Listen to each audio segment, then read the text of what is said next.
Hello everyone, Ziausan this side. A brief introduction of mine. I have done MSc Zoology. I have qualified CSI and JRF with All India rank 65. I have qualified SET Maharashtra as well. And one more exam that is called as PET. Currently I am doing my PhD at SPPU, Pune. Our today's topic is Operon. Okay, so we are done. First thing we should be knowing what is the meaning of Operon.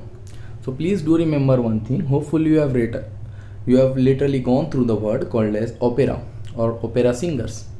If you will be going through, opera means a group of singers which are singing together.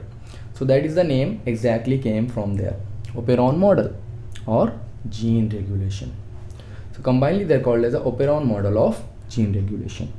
One of the greatest scientists of all time, these are very famous, called as Jacob and Monod. They gave the lac operon for the very first time. The term lac operon, they are the one who gave. In the 1961, they gave this. Now, this was they found in the E. coli, that is a bacteria. So ultimately, it is in the prokaryotes for the lactose metabolism. I'll be dealing with this operon, but still first I should be giving you a slight glimpse of what an operon is. Then we'll be dealing with the function of the lac operon. So here, an operon is a set of three structural genes. Operon is a set of three structural genes which are called as cistrons, which are associated with the control genes. It's called as regulator, promoter, operator. I repeat, regulator, promoter, operator. So combinedly, the operon will be having regulator, promoter, operator, structural gene. Deal with. Now the regulation of the protein synthesis in the eukaryote is explained by the gene battery model by Britton and Davidson. But that is not in your syllabus, so I won't be going for the case. Rather, I'll be just dealing with the lac operon. So the first thing first, I should be dealing with the lac operon first. Okay, here I'm just drawing a line. This is the other line. Okay, I'm done. I'm just writing something here. P I P O, and here I'll be writing Z Y A. That is nothing but my name only. So this is the lac operon, which is having promoter, regulator and operator. PIPO, that is this whole process is, this whole portion is promoter and regulator is placed on that, and other one portion is called as operator, that is like a driver. And these three are called as the ZYA, that is the lac Z, lac Y and the lac A. They comparatively made the structural genes in which lac Z is responsible for the production of beta galactosidase, lac Y is responsible for the production of permease, and lac A is responsible for the production of acetylase.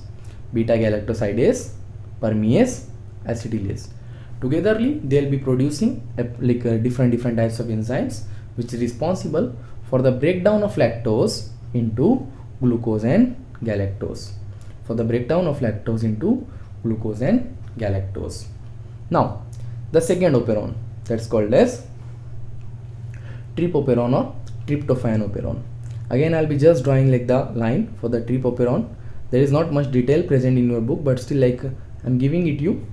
Tripoperon. This whole portion will be same, the promoter, regulator and the operator will be same. But here you have 5 structural genes. I can give the names A, B, C, D, E. Okay, deal with trip A, trip B, trip C, trip D and trip E. Please deal with the cases. You have to read them from this fashion. So first will be trip E, trip D, trip C, trip B, trip A. But just for the remembering cases, I'll just be going from this phase.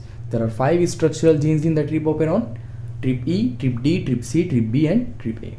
Now the last but not the least one is the aramide operon, or like this is not present in your syllabus at all, but I'm just giving you for the sake of the knowledge. This, the PI/PO portion will be the same, the promoter, regulator and the operator. Here you will be having three structural genes, B, A, D, that is B, A, D. So please deal with, like here you are having B, A and D. So go for like the arabinose B, arabinose A and arabinose D. These are the structural genes of aramide. Again going for the lac operon has 3, ZYA, tip operon has 5, ABCDE, and B arabinose operon has 3, BAD. Now the next topic today will be called as genetic codes. Genetic code was discovered by Nirenberg and Mathai. Genetic code was discovered by Nirenberg and Mathai. It is basically the nitrogenous bases in the DNA which determine the amino acid sequences. I repeat, nitrogenous bases in the DNA which determine the amino acid sequences. I'll be just dealing with like what are the properties of the genetic codes. The first property, genetic code is always triplet. For example, here you can observe AUG or UAA, UAG or UGA. You can observe them. Okay, so please deal with. Now, it was discovered by Sir Francis Crick, the same scientist who discovered the structure of the DNA. It is degenerate and universal. So please deal with like the genetic code is same in the all over world. Okay, there is no comma in the genetic code, non-overlapping, non-ambiguous, which means they are very specialized one. One code will be coding for only one amino acid. Maybe there are many of the codes which will be coding for the same amino acid, but one code will never code for two different amino acids. Genetic codes can code for one amino acid, but one code can never code for more than one amino acid. So please deal with. Always the genetic code which is AUG is called as the start codon or initiation codon, which codes for a special amino acid called as methionine. So if you will be observing the structure of the protein, always the first amino acid is the methionine. Just like if you are observing the basic structure of a train, the first bogie is always the engine. The same case, the first amino acid is always the methionine. Now there are some codes which are called as a nonsense codon because they do not code for any amino acid, or they are also called as termination codon or stop codons. So please deal with. Start codon is AUG, stop codon is this one. If you want to remember any trick for that, I have a trick. UAJ, UJA. UAJ, UJA. Deal with. This is very simple. Now, genetic code is basically given by the Nirenberg, Khorana and the Hawley, which is like coded like the encoded by Nirenberg, Khorana and the Hawley. And one like a topic I should say about this, that about the Vobel hypothesis. What does the Vobel hypothesis means? Vobel hypothesis means like the last nitrogenous base has nothing to do with the codon. The first two bases are the one which are responsible for coding for a special amino acid, but the third do not has any speciality. So you can deal with that thing as well. Like if you are dealing with UAA or UAG or UA. So yeah, like if I'll be going for UAA, this A is like if this A will be, and like ultimately if this G or if this A, like they won't be dealing with the thing. Okay. Now the last thing, it was Hargobind Khurana who synthesized gene for the tyrosine T RNA.